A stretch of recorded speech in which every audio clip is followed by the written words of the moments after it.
সীমান্তে শিশু স্বর্ণা হত্যার প্রতিবাদ করে দেওয়া বাংলাদেশের চিঠির জবাব দেয়নি ভারত।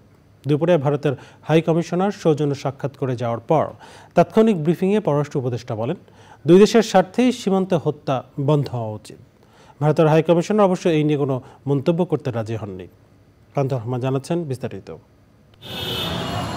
পরপর দুদিন ভারতীয় সীমান্ত রক্ষা বাহিনীর গুলিতে মারা গেছে বাংলাদেশের 2 শিশু। সীমান্তে এই হত্যার বিচার দাবি করে দিল্লির কাছে কড়া চিঠিও দিয়েছে ঢাকা, যদিও তার উত্তর মেলেনি। দুপুরে ভারতের হাইকমিশনার প্রণয় ভার্মা সৌজন্য সাক্ষাৎ করে যাওয়ার পর এ নিয়ে কথা বললেন পররাষ্ট্র উপদেষ্টা। আমরা প্রতিবাদের ভাষা অনেক শক্ত করেছি, আপনারা খেয়াল করেছেন কিনা আমি জানি না।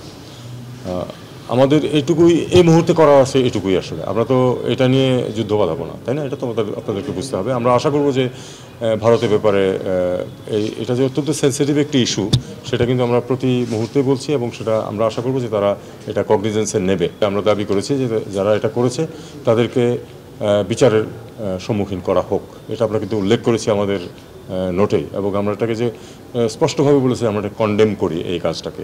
গতকাল যেটা হলো সেটা নিয়েও আমরা এক্স্যাক্টলি একই রকম শক্তভাবে প্রতিবাদ করব। We will continue to take forward the relationship in multifaceted areas in which we are engaged.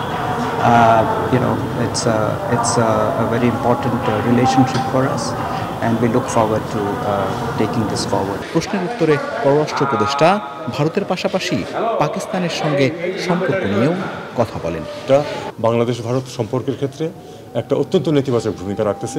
এটা দুই দেশের স্বার্থেই উচিত এটা থেকে বেরিয়ে আসা।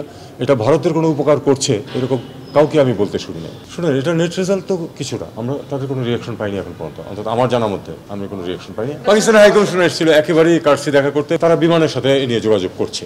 এটা কমার্শিয়াল ভিত্তিতে হবে, যদি হয় আমাদের তো কোনো সমস্যা নেই। পররাষ্ট্র উপদেষ্টা বলেন, পাকিস্তানে সরাসরি ফ্লাইট চালু করতে সংশ্লিষ্ট দপ্তরগুলোর সঙ্গে আলোচনা চলছে।